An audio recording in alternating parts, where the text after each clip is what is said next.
Hey everybody, just wanted to make a quick video on the Samsung Q60R. And so this video is being done in December of 2019. This TV is relatively new and I got it during a Black Friday sale. Paid around, let's see, $1,500 or so for it. It was the same price on Amazon as it was on Best Buy. Just wanted to kind of go through and give you some of my impressions. So one of the reasons I was hesitant to get this TV was the viewing angle. Some of the ratings on Artings were kind of low on the viewing angle, and I was worried about that. You know, I brought it home, and as you can see, I've got light coming directly on it right now. So this is about as bad as it's going to get. And I kind of wanted to wait and do it in this time of day, just to kind of show you what the viewing angle is like. Let me step back. So I'm about 5 or 6 feet away from the TV now. And I'm actually gonna get a little closer before I get over to the side here. And even, I mean, I would never view the TV from this angle. This is a very extreme angle. My most acute angle would be this. This is where the seats are. And even out here, with all the light on it, it's really pretty good. So, quite happy with that.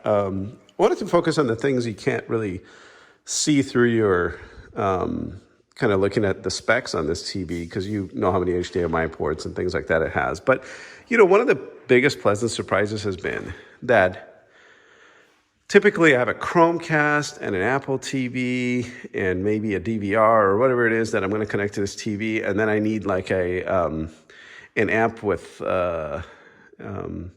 that can help me kind of select easily the different sources and things like that and switch them to the audio.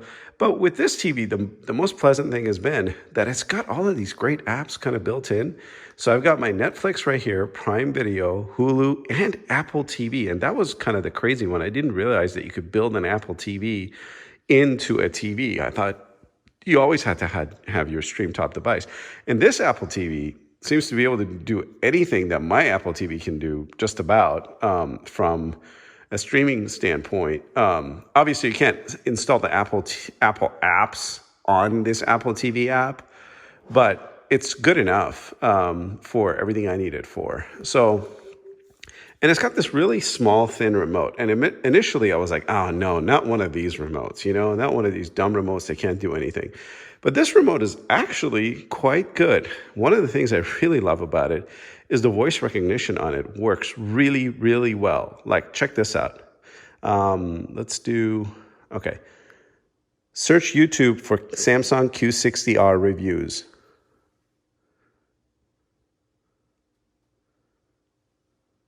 Look at that, Samsung Q60R 2019 QLED TV review. You should probably watch that if you're looking for this TV. But my point is, the search feature with the voice search feature is incredible. And if you notice, I was like on the home menu here.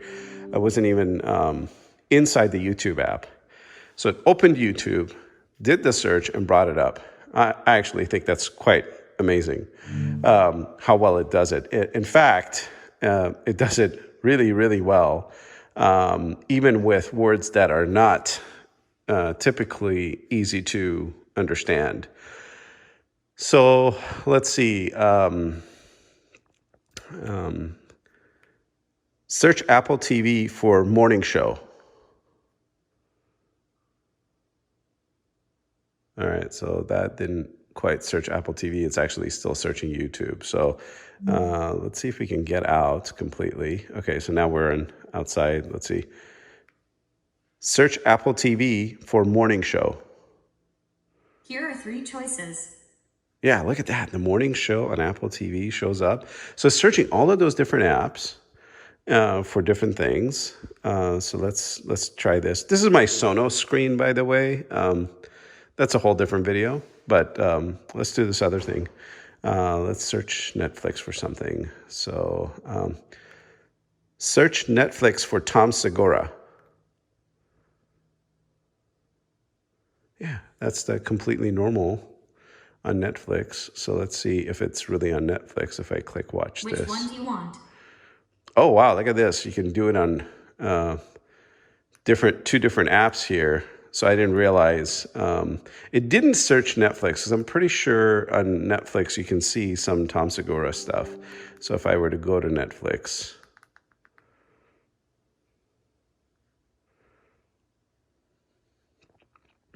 Macaulay was supposed to do this. search for Tom Segura. Oh, that isn't a supported feature at the moment. Oh, okay, so you can't search Netflix. Anyway. Let's see. One of the things I don't like is you can't seem to just quit out of everything. You kind of have to like go over here or something. So this is Samsung's own streaming service. I think. Let's see. No, this is the universal guide. I get a little confused what some of these things are. So that's I think the guide for the whole thing. And so this is Samsung's streaming service, which is actually, it's nice if you don't have any other streaming services to have this. I've noticed it's been streaming like James Bond movies. There it goes. For about 3 or 4 days now. So that, and then it's kind of got a guide feature. I believe you have to click this button. So here's almost like a TV guide. So yeah, quite responsive remote. I really like it. Can't say enough about it. So overall, I would say my impressions of this TV have been really positive. If you have any specific questions, please post them in the comments. I'll try to get to them. Let's see. Sound quality was okay, but as you can see, I'm using the Sonos soundbar along with all the other Sonos speakers and whatnot. I'll do a separate review for those. And yeah, if you're in the market for a 75-inch TV, and by the way, I don't know if I mentioned this is a 75-inch. I don't know you can do much better for the quality that you get out of the Q60R. I looked at this and the Q80R side by side, and I personally couldn't tell the difference, and it was like a $900 difference in price, so I couldn't justify it. But yeah, leave me some comments. Let me know what you think.